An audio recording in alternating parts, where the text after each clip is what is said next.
Docteur Paul Barragan, c'est l'heure de tirer le bilan après ce congrès. Alors quel bilan peut-on faire après 2 jours de congrès à Yerevan?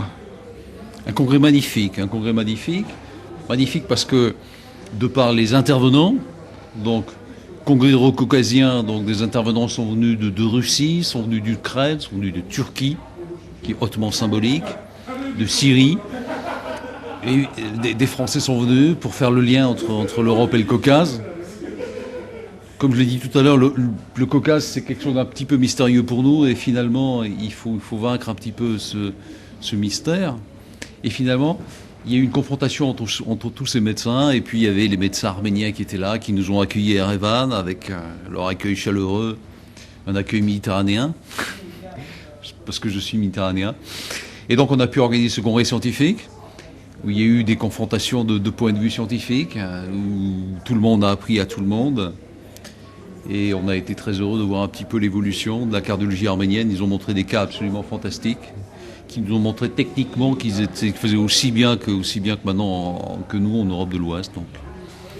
Et ça nous a vraiment fait très plaisir de voir ce chemin parcouru depuis à peu près 10 ans par la jeune cardiologie arménienne, qui a tous les éléments en main aujourd'hui pour traiter les patients cardiaques arméniens de la meilleure des façons. Alors, le dernier congrès avait eu lieu il y a 2 ans. Comment vous pourriez analyser l'évolution là, en 2 ans? Est-ce qu'il s'est passé des choses au niveau de transmission du savoir, je dirais, sur le plan cardiologique? Est-ce qu'il y a eu une évolution depuis 2 ans?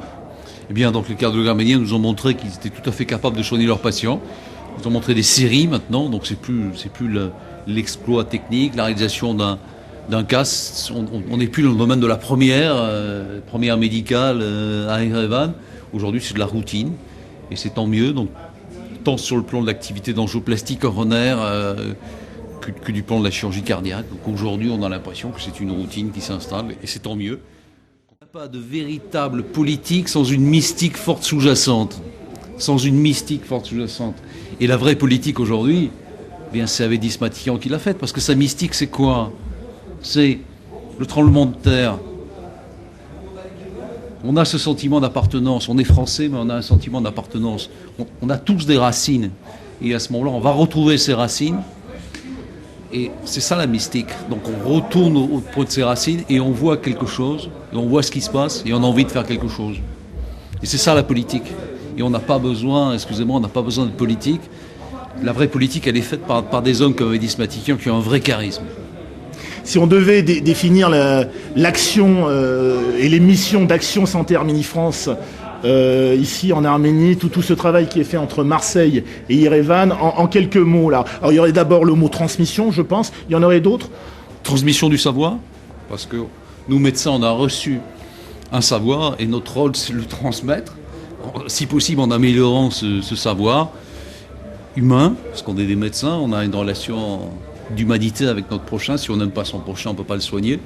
Et puis la médecine, c'est pas seulement aimer son prochain qui est en face de soi, c'est pouvoir le soigner. Donc il faut être technique, il faut faire fonctionner son cerveau, donc sa raison, il faut connaître son métier à fond, il faut être un technicien sérieux, être au courant des dernières innovations, et c'est la meilleure façon de soigner son patient.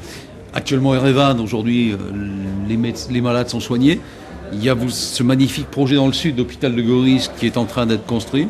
Et c'est ça aujourd'hui la principale mission de l'ASAF, donc c'est de développer cet hôpital et d'installer la cardiologie afin que les patients de la région de Goris, donc des gens du sud, soient soignés comme dans la région du nord.